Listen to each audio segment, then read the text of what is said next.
hili eneo ni eneo ambalo ni nchi ya ahadi ya Wayahudi.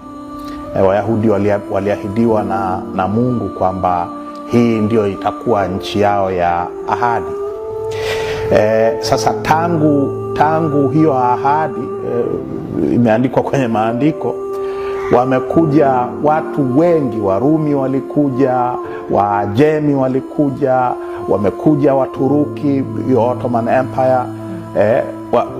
Wamekalia hilo eneo kwa vipindi mbalimbali kwa zaidi ya miaka 2000 iliyopita.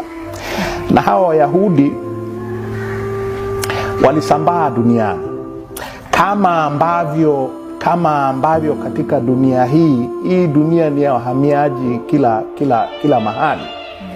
Na Wayahudi, watu wanaoamini katika Torah, watu wanaoamini katika Agano la Kale, nao walihama katika maeneo hayo, walihamia katika maeneo mengine katika hicho kipindi cha miaka 2000.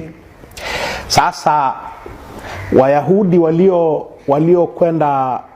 waliohamia maeneo mengine hasa ya Ulaya kwa kipindi kirefu sana, kwa karne nyingi tu, walikuwa wanatengwa sana